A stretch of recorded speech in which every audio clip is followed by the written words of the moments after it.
ಒಂದು ತಮಗೆ ಮುಖ್ಯವಾಗಿ ರಾಜಕೀಯ ಪ್ರಶ್ನೆ ನಿಮಗೆ ಮುಖ್ಯ. ನನ್ನ ಫ್ರೆಂಡ್ಸ್ಗೆ ರಿಕ್ವೆಸ್ಟ್ ಮಾಡ್ಕೊಳ್ತೇನೆ, ಎಲ್ಲರೂ ಕೂಡ ಆಸೆ ಎಲ್ಲರಿಗೂ ಇರ್ತದೆ, ಸ್ವಲ್ಪ ತಾಳ್ಮೆಯಿಂದ ಇದ್ದರೆ ಎಲ್ಲರೂ ಒಂದೊಂದು ಕಡೆ ಇಲ್ಲೆಲ್ಲಿ ಸಾರ್ ಅಡ್ಜಸ್ಟ್ಮೆಂಟ್ ಮಾಡೋಕ್ಕಾಗ್ತದೋ ಖಂಡಿತ ಎಲ್ಲರಿಗೂ ಕೂಡ ಅಕಾಮಡೇಟ್ ಮಾಡೋಂಥ ಕೆಲಸ ಮಾಡ್ತೇನೆ ಅನ್ನೋದು ಕೂಡ ಹೇಳ್ತೀನಿ. ಇನ್ನು ಕೆಲವ್ರಿಗೆಲ್ಲ ನೇರವಾಗಿ ಪರಮೇಶ್ವರ್ ಕೆಲವ್ರ ಮಾತಾಡ್ತಾರೆ, ನಾನು ಕೆಲವ್ರ ಮಾತಾಡ್ತೀನಿ, ಎಲ್ಲರಿಗೂ ಕೆಲವರೆಲ್ಲ ಸಂಪರ್ಕದಲ್ಲಿ ಇಟ್ಕೊಂಡು ಎಲ್ಲರಿಗೂ ಕೂಡ I believe in every one should be care. ಇವತ್ತು ನಾವೆಲ್ಲರೂ ಕೂಡ ಗೌರವ ಕೊಡಲೇಬೇಕಾಗ್ತದೆ, ಆ ಕೆಲಸ ಕೂಡ ಮಾಡ್ತೀನಿ. ಇಷ್ಟನ್ನ ಇವತ್ತು ಫಸ್ಟು ಕ್ಯಾಬಿನೆಟ್ನಲ್ಲಿ ಮೈನ್ ಬರೆದ ವಿಚಾರ. ಆಮೇಲೆ ಕಾವೇರಿ ವಿಚಾರದಲ್ಲಿ ಈಗಾಗಲೇ ಅವರು ಸುಪ್ರೀಂ ಕೋರ್ಟ್ಗೆ ಹಾಕಿದ್ದಾರೆ. ನನ್ನ ಲೀಗಲ್ ಟೀಮ್ಗೆ ಕೇಳ್ತೀನಿ. ಈಗಾಗಲೇ ನಾವು ಮಳೆ ಬಂದಿದೆ, ನೀರು ಬಿಟ್ಟಿದ್ದೀವಿ, ಕಂಪಲ್ ಟು ಇಟ್. ಬಟ್ ಅದಕ್ಕೆ ಅವ್ರು ನಮ್ಮವ್ರು ಏನು ನಮ್ಗೆ ಅಡ್ವೈಸ್ ಮಾಡ್ತಾರೋ ಅದಕ್ಕೆ ಯಾವ ರೀತಿ ಉತ್ತರ ಕೊಡಬೇಕೋ ಕೊಡುವಂಥ ಕೆಲಸವನ್ನು ಮಾಡ್ತೇನೆ. If anything is there I am ready to accept your.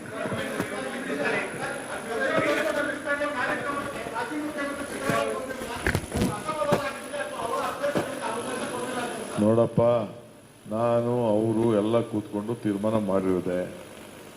ಅವರ ಬರ್ತ್ಡೇ ಇವತ್ತು, ಹಬ್ಬ, ಗೆಸ್ಟ್ಗಳು ವಿಪರೀತ ಇದ್ರು ಅವ್ರಿಗೆ, ಅರ್ಥ ಆಯ್ತಾ? ಅವರ ಜನ್ಮದಿನ, ನಾನು ಅವ್ರಿಗೆ ಶುಭ ಹಾರೈಸಿದ್ದೀನಿ, ಆಯ್ತಾ?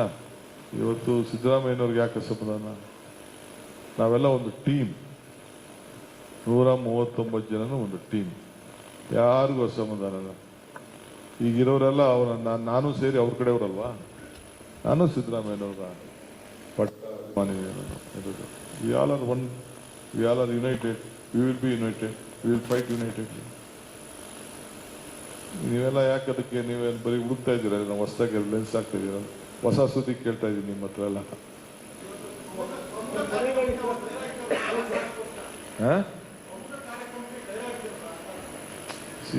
ಪಾಪ ಅವರು ಬಹಳ ಜನ ಗೆಸ್ಟ್ಗಳು ಮತ್ತೊಂದು ಕೆಲವೆಲ್ಲ ಹೇಳ್ತಾ ಇರ್ತಾರೆ, ಸಿಗದೆ ಹೋದವ್ರಿಗೆ ಸಮಾಧಾನ ಹೇಳ್ತಾ ಇರ್ತಾರೆ. ಅವ್ರು ತಡೀರಪ್ಪ, ಆಯ್ತು, ಟೈಮ್ ಆಯ್ತು, 2 ವರ್ಷ 3 ವರ್ಷ ಮಾಡಿದ್ದೀರಿ, ಬೇರೆಯವ್ರು ಅಂತ ಅಂದ್ಬಿಟ್ಟು is doing hour party work. ಖಂಡಿತ ಮಾತಾಡಿದೀವಿ, 5 ಸತಿ ಮಾತಾಡಿದ್ದೀನಿ ನಾನು.